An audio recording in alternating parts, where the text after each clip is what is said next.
Hello friends, welcome back to your channel, your प्यारा सा beautiful channel Bright Spark Tutor. आज हम लेकर आए हैं 11th क्लास के इम्पोर्टेंट क्वेश्चंस इंग्लिश के, क्योंकि काफ़ी डिफिकल्ट होता है। इंग्लिश में बहुत सारा सिलेबस है और एग्जाम बिल्कुल करीब है ना। तो आप मोस्टली आप ये क्वेश्चंस बहुत अच्छे से कर लें ताकि आपकी प्रिपरेशन अच्छी हो जाए, because we know about it कि आपका 30 मार्क्स का तो यही आता है।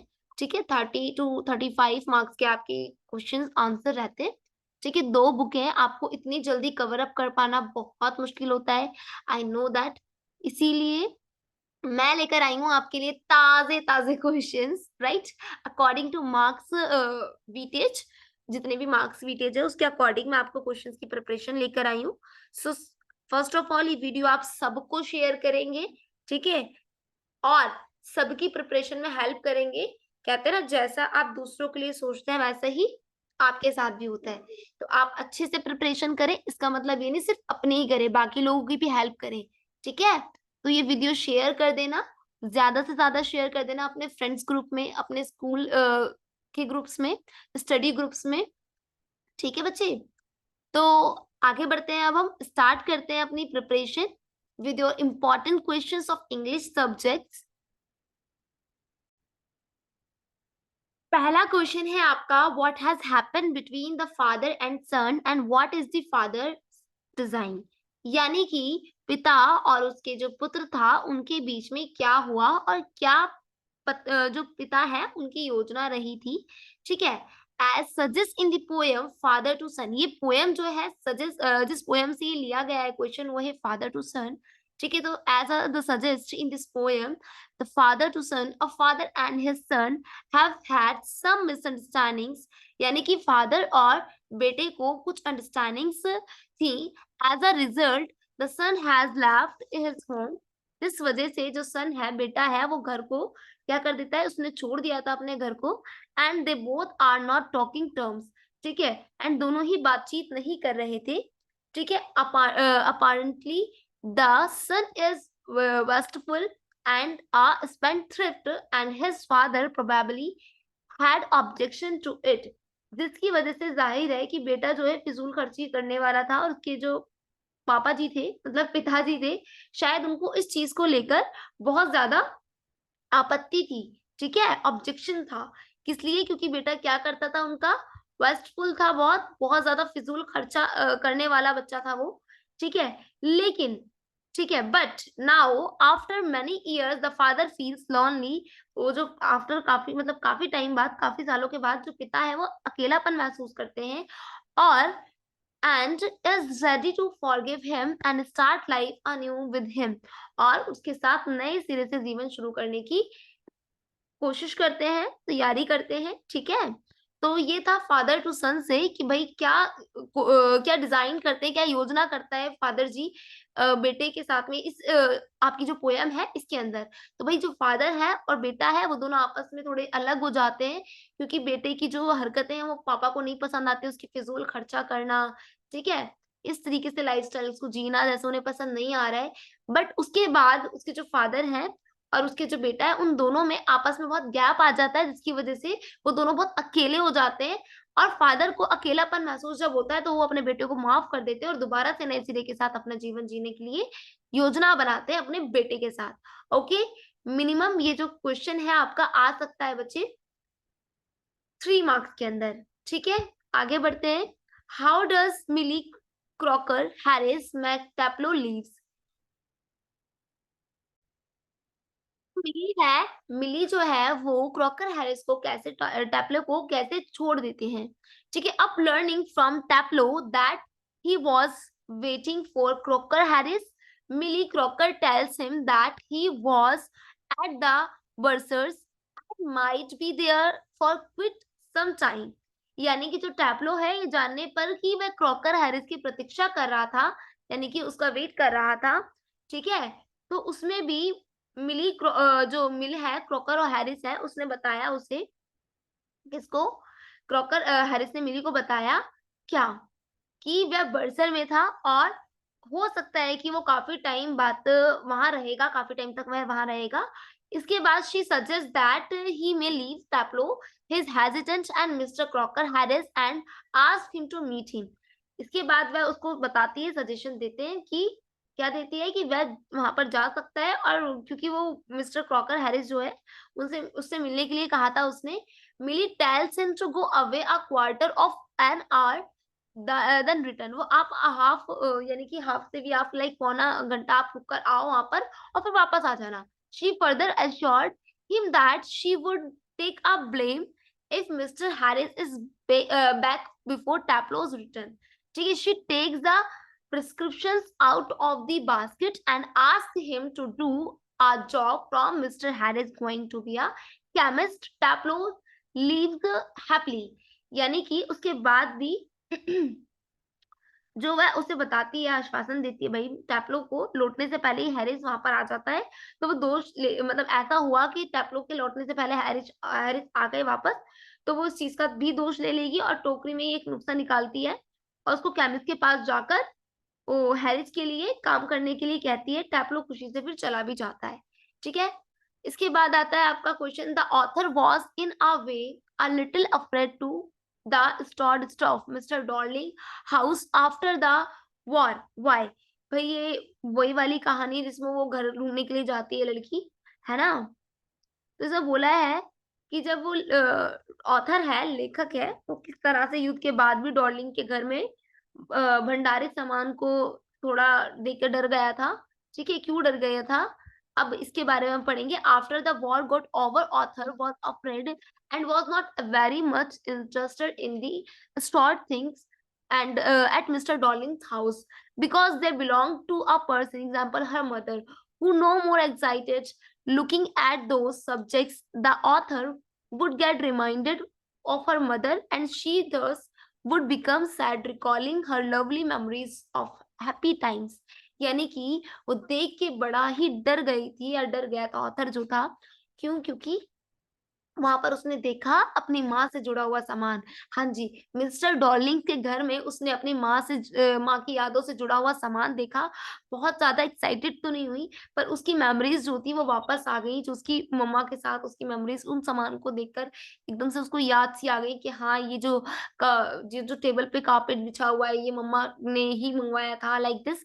ठीक है, तो ये सारी चीजें उसको याद आ गई, इसलिए वो एकदम से स्टोर्ड स्टफ को देखकर थोड़ा सा डर सी गई थी। ठीक है, and then next question is, why was Albert nervous when he met the doctor? What does it show about him? Albert had been wondering what to tell the doctor. When the time arrived for appointment, he had worried about over it so much that he was actually nervous. जब Albert Einstein nervous हो गए थे, doctor क्यों हो गए थे, इन्होंने पूछा है कि क्यों हो गए थे, जब वे डॉक्टर से मिले थे तो नर्वस क्यों हो गए थे, क्या वो शो करना चाहते थे? Is getting so nervous and worried shows that he was inherently honest and truthful and therefore was hesitant about getting a false certificate. क्योंकि अल्बर्ट जो थे वो सोच रहे थे डॉक्टर को क्या बताया जाए, अपॉइंटमेंट का टाइम जब आ गया उसका, तो उन्होंने सोचा कि अब क्या बताऊं, मैं क्या चीज लेकर आया हूं आपके पास। वो बहुत घबरा गया, इतना घबराना उसका ऐसा दिखा रहा था कि वह स्वाभाविक रूप से ईमानदार और सच्चा है, पर जो झूठा उसे सर्टिफिकेट बनवाना था उसके लिए वो बहुत ज्यादा झिझक भी रहा है। ठीक है, तो उसका इस तरीके से शो करना, क्योंकि देखो अल्बर्ट आइंस्टाइन जो थे वो झूठा सर्टिफिकेट बनवाने ही तो गए थे वहां पर, है ना, फॉल्स सर्टिफिकेट ही तो बनवाने गए थे ना डॉक्टर के पास, तो उन्हें ये शो करना भी बहुत ज्यादा जरूरी था कि मैं इस चीज के लिए बहुत ज्यादा गिल्ट हूँ और मेरे को नर्वसनेस हो रही है ऐसा झूठ बोलते हुए भी। ठीक है, कि मेरा सर्टिफिकेट इस तरीके का बनवाया भी जाए। Answer any two following questions about 120 and 50 words. 150. Describe the calamity which came in the shape of huge wave in We Are Not Afraid to Die. Right? तो ये We Are Not Afraid to Die chapter से लिया गया question है। तो इसमें बोला गया है कि we are not afraid to die chapter से बताएं कि डिस्क्राइब करना है आपको calamity which came in the shape of huge waves. जब वेव्स वगैरह आनी शुरू हुई थी तो उनकी क्लैमिटी दर्शाओ, विपत्ति दिखाओ। The ominous silence which preceded the huge wave was warning of the approaching disaster. The wind dropped and there was darkness everywhere.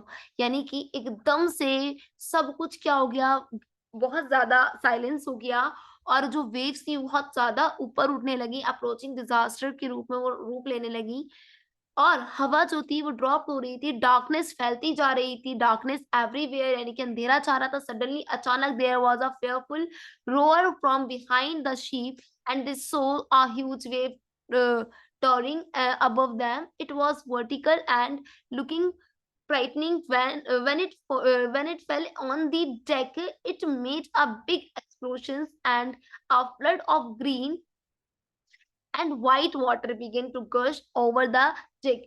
अब जो थी वो जो उनकी वेव्स थी वो बहुत ज्यादा समुद्र की वेव्स ऊपर उठती जा रही थी जिसकी वजह से जो उनकी शेप थी वो भी क्या हो गई थी, ह्यूज हो रही थी, टर्निंग हो रही थी, वर्टिकली वो टूटना शुरू कर रही थी।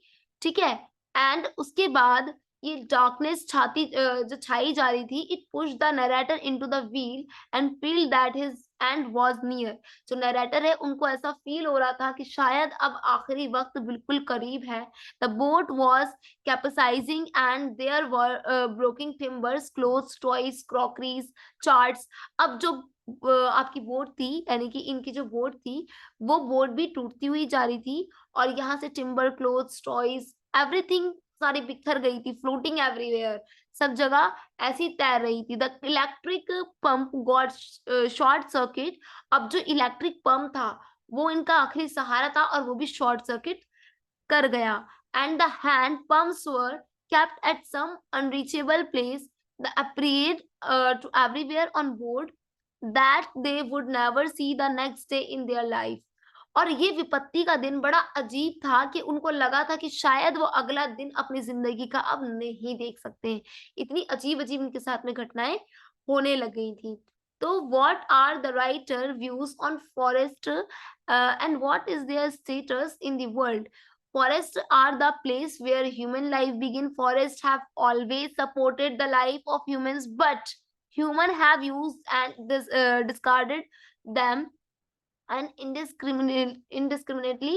Dr. Mayers, in fact, calls them the powerhouse of evaluations, the poor populations of developing countries because of lack of education. जो फॉरेस्ट है वो क्या होता जा रहा है धीरे धीरे, मतलब इसमें बोला गया है कि भाई जो राइटर है उनकी फॉरेस्ट के बारे में क्या विचार है। वो कहते हैं कि जो वन है यानी कि फॉरेस्ट है जहां से इंसान की लाइफ की शुरुआत हुई। Forest always supported the life of humans. जो जंगल है, फॉरेस्ट है, उन्होंने हमेशा ह्यूमंस की लाइफ को सपोर्ट किया, but humans have used that discredit indiscriminately. उनके साथ में हमेशा अंधाधुन उपयोग किया किसने? ह्यूमंस ने। डॉक्टर मेयर्स कहते हैं fact calls them the power house of evolution. क्या कहते हैं डॉक्टर मेयर्स कि ये जो है फैक्ट है कि पावर हाउस ऑफ एवोल्यूशन है the poor population of developing countries because of lack of education. जो पॉपुलेशन है वो पुअर है क्योंकि वो एजुकेशन की लैक कमी की वजह से यूज दैम द फ्यूल, और वो ज्यादा से ज्यादा फ्यूल यूज करती हैं, इसको फॉरेस्ट को फ्यूल के रूप में यूज करती हैं। In the developing nation wood is use to constructions.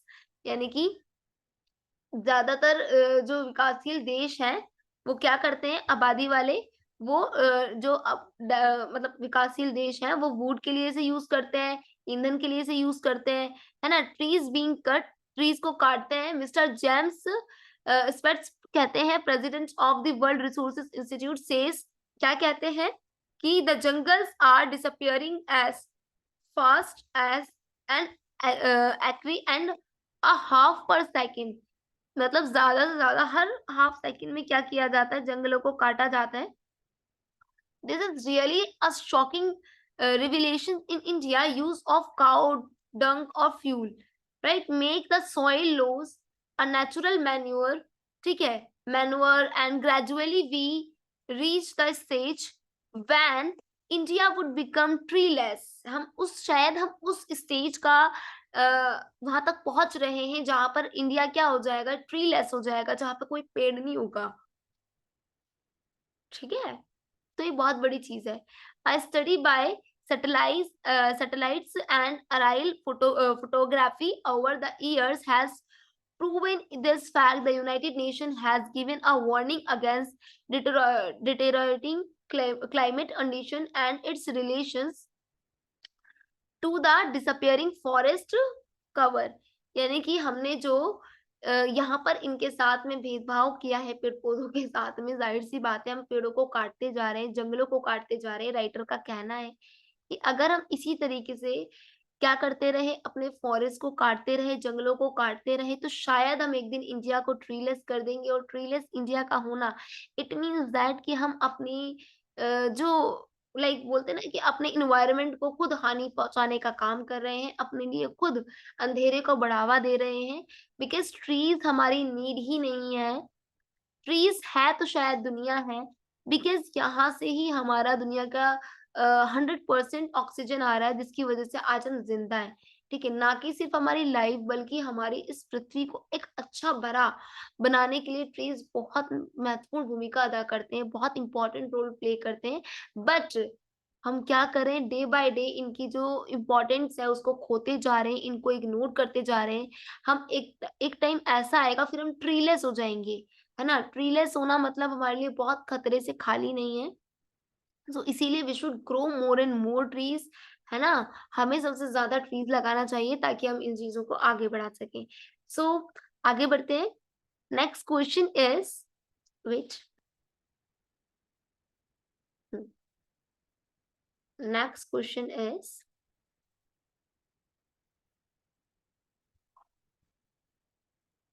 Oh my God, pencil नहीं आ रही है, एक मिनट। ठीक है, नेक्स्ट क्वेश्चन इज कि describe what happened between Khusrov's and John Bureau when he mentioned his horse. What do you think had happened Bureau's house? ठीक है, question की इसमें पूछा गया है कि भाई ब्यूरो जो है, खुशरोव और ब्यूरो के बीच में क्या हुआ था, उन्होंने अपने मतलब घोड़ों का जो डिस्क्राइब कैसे किया। ठीक है, तो उन्होंने बताया कि one day Aram's uncle Khosrove came to Aram's house for coffee and cigarette. Aram के हाउस में आए सिगरेट पीने, कॉफी पीने। while he sat and smoked in the parlor, sipping and smoking the remembering the old countries। Like ये सारी बातें इसके अंदर बताई गई कि कैसे वो आए ब्यूरोज के हाउस में। एंड देन खुशरौफ जो थे, खुशरौफ कौन थे, आराम के चाचा जी थे। ठीक है, ये क्वेश्चन बहुत इंपॉर्टेंट है, इसको भी कर लेना। जिस तरीके से मैं समझाती चल रही हूँ उसको समझो, और ऐसे आपने आंसर लिखना है। बट अपना आंसर पैटर्न थोड़ा सा अलग करना है, बिल्कुल सेम नहीं लिखना है। जैसे ये आपकी समराइज आंसर है, आपको थोड़ा सा इसको क्रिएटिव आंसर बनाना है जिससे आपके मार्क्स अच्छे मिले। ठीक है, पॉइंट टू पॉइंट आपने आंसर लिखना है। And point two point answer के बाद अगर हो सके तो उसमें फ्लो चार्ट भी इंक्लूड करना। लाइक किसी के कैरेक्टर्स के बारे में बता रहे हैं आप, ठीक है, इंपॉर्टेंट थिंग्स बता रहे हैं आप, तो वो भी आप उसमें इंक्लूड कर सकते। ठीक है, ठीक है, तो एक ये इम्पोर्टेंट क्वेश्चन है, होप कि आपको ये आता होगा वैसे तो। ठीक है, how does Mrs Pearson brings George and her husband around the act sensibility forth highly. ठीक है, कि भाई जो पियर्सन है वो अपने पति को कैसे समझदारी और बिल्कुल साफ कार्य करने के लिए कहती थी, है ना, प्रेरित करती थी, कैसे मिसेस पियर्सन करती थी। ठीक है, मिसेस पियर्सन वाले चैप्टर में से है। ठीक है, इनकी अगर वैसे तो इंशाल्लाह मैं कल तक वीडियो अपलोड जरूर करने की कोशिश करूंगी कि आपको एक बार समराइज समझा दूं, पूरे चैप्टर्स की समरी समझा दूं, समराइज कर दूं उसको अच्छे से। ठीक है, बट उससे पहले आप ये क्वेश्चंस बहुत अच्छे से कर लें। It's very important questions, literally it's very important for your examination. So first of all you have to prepare these questions, first of all you have to prepare this question बच्चे, क्योंकि इसके अलावा मेरे ख्याल से बहुत ज्यादा इंपॉर्टेंट है। बस आप समझो इस बात को लिटरली ये बहुत ज्यादा एनालिसिस करके मैंने निकाले हैं क्वेश्चंस। सो प्लीज ये बहुत इंपॉर्टेंट है, इनको लिखो और शेयर करो अपने फ्रेंड सर्कल्स में। ठीक है, एंड लिखने की कोशिश करो, लिखो, क्योंकि आप जब तक आप अच्छे से आंसर को डिजाइन नहीं कर पाएंगे सो आपको नहीं पता होगा how to attempt and how to solve any answer, right. ठीक है, मैं अच्छे से समराइज की एक वीडियो ले आऊंगी, बहुत शॉर्ट वीडियो में आपको पूरी स्टोरी समझा दूंगी, जिससे कहीं से भी अगर क्वेश्चन बने सो आप कर लो। ठीक है, एक ये भी आ जाता है, why does Nani Palkhivala write that laws and neither respected not enforced in India. कैसे नानी पलखीवाला जो थे वो अपने लॉज को लिखते थे जो कि ना तो रिस्पेक्टेड थे और ना ही इन्फोर्स थे इंडिया के अंदर। And describe what happened between the Khusro and Johns bureau when he mention his horse. What do you think happens bureaus house. वही वाला क्वेश्चन है कि भाई क्या आप मतलब जो उनके चाचा थे खुसरो जॉन ब्यूरो के बीच में क्या हुआ और वो किस तरीके से अपने घोड़ों के बारे में बताता है। And how does Mrs Pearson bring the जोश। Same question is also here. Nani Palkhivala writes that laws and they are neither respected nor enforced in India in the context of rapid environmental degradation. There are laws in place, but there is criminal laxity enforcing them, and it is the more convenient to the turns blind eyes and to the activities which are causing irreparable damage in it. And for the article 48A, right, of the constitution in the provide that the state and shall endure to protect the improve the environmental and the safeguards and lots of things, the public policies are included in this laws also. So ये इस तरीके के laws थे जिसके अंदर जो भाई ये था कि मतलब सरकार की नीतियां ज्यादा इसमें इंक्लूड थी। ठीक है, policies are include in this laws also. That's why ये क्या नहीं थे, इन्फोर्स नहीं थे। ठीक है, तो आप इस तरीके से आंसर लिख सकते हैं। ब्रिंग आउट द कंपैरिजन मैंने पहले आपको इसलिए अच्छे से समझाया, क्यों? क्योंकि आपको पता चल जाए कि आपने किस तरीके से पॉइंट्स बना के लिखने हैं, आपने कैसे समझना है। ठीक है, इट्स वेरी इजी, इसमें कुछ भी बहुत टफ नहीं है। Bring out the comparison between the Pearson and Mrs. Fitzgerald. Both are the different character, right? You know ना very well Mrs. Pearson कहाँ और Mrs. Fitzgerald कहाँ पर। तो दोनों ही बहुत अलग कैरेक्टर की लेडीज थी। ठीक है, बहुत ही बोल्ड लेडी थी मिसेस फिट्जरल्ड जो थी। ठीक है, स्मार्ट लेडी थी, बहुत ज्यादा बोल्ड कैरेक्टर की थी। And what is significant about the beginning and the end of the poem the laburnum top. इसमें बताना है कि बिगिनिंग कैसी हुई थी लैबरनम टॉप की और एंड कैसे हुई थी। ठीक है, and there are lots of questions which is very important for you. And why did the relationship between the author and his grandmother get affected. What did she to reconcile with her loneliness. यहाँ पर बताया है कि deep relationship बताना है उसके साथ में जो उसकी ग्रैंड मदर का था।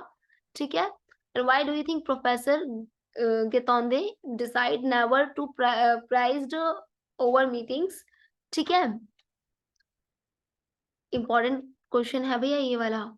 ठीक है, and then do you agree that the king in the tale of the melon city was neither placed nor just. तो इसमें बताना है कि क्यों है और क्यों नहीं है। क्या आप एग्री हो इसके बारे में, है ना। was is Andrew medical college, sorry not college it's knowledge. ठीक है, what is Andrew's medical knowledge or his persistence and the crucial decision in the apparently hopeless situation which saved the life of the mother and resuscitated the stillborn child। जो Mrs एंड्रियो है वो कैसे medical knowledge से अपनी प्रेसिस्टेंस से किसी mother की child को बॉर्न करा देता है। ये वही है बर्थ वाला चैप्टर। ठीक है, जिसमें वो स्टिल बॉर्न चाइल्ड मतलब करा देता, काफी टाइम बाद उनका चाइल्ड हो रहा होता है, राइट। बहुत सारे कॉम्प्लिकेशंस होते हैं उसमें। सो बट वो फिर भी उसके बाद उसको लाइक बच्चा हो जाता है और वो बहुत खुश होते हैं उसके बाद।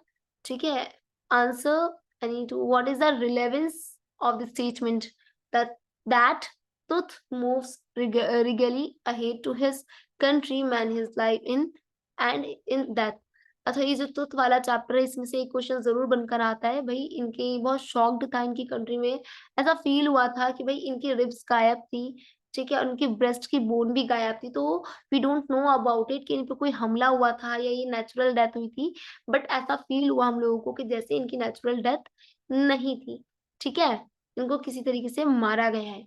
ठीक है, what was author actually imply by era of responsibility in the alien planet। alien planet से बहुत इंपॉर्टेंट है क्वेश्चन ये, जो आता ही आता है।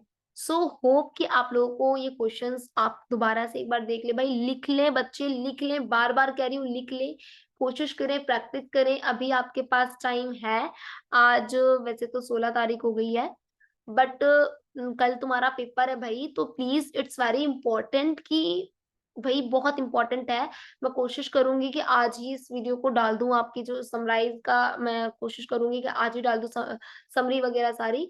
But please, it's very important question, it's really very important question बच्चे। ठीक है, तो इसको कंप्लीट कर लें, इसको अच्छे से प्रिपेयर कर लें। ठीक है, ये क्वेश्चन बहुत ज्यादा इंपॉर्टेंट है आप लोगों के लिए। बाकी कुछ समझ में नहीं आता है आपको, so you can contact me बच्चे। बच्चे, अगर आपको कुछ भी समझ नहीं आता, आपको किसी भी हेल्प की जरूरत है, so you can contact me on my WhatsApp number. आपको स्क्रीन पे शो हो रहा होगा व्हाट्सएप नंबर, एंड हमारी इंस्टाग्राम आईडी है ब्राइट स्पार्क ट्यूटर के नाम से। आप उस पे भी मुझे मैसेज कर सकते हैं, आप पूछ सकते हैं वट एवर योर क्वेरी। ठीक है, जो भी आपके पास क्वेरी है आपकी, आप मुझसे पूछ सकते हैं। बस घबराना नहीं है, अच्छे से एग्जाम देना है। All the best for everyone of your preparation and your examination also. ठीक है, एंड बच्चे अच्छे से पढ़े, अच्छे से लर्न करें, अच्छे से एग्जाम दे, अच्छे से, समझ रहे, पैनिक नहीं होना है। एग्जाम है, हो जाएंगे, अच्छे से मेहनत करोगे तो बिल्कुल हो जाएंगे। पासिंग मार्क्स बहुत इजी है बच्चे, अगर आप चाहोगे तो आप ला सकते हो, बट पैनिक नहीं होना है। ओके बेटे, पैनिक नहीं होना है, बस आपने प्रिपरेशन करना है, डट के करना है और लगे रहना है। ठीक है, इसके अलावा मैं अनदर वीडियोस भी अपलोड कर रही हूँ, अपडेट रहें। और प्लीज इसको शेयर करें, ज्यादा से ज्यादा शेयर करें। ठीक है, okay, thank you so much, अल्लाह हाफिज एंड बाय बाय। फिर मिलते हैं हम अपनी नेक्स्ट वीडियो में। Thank you.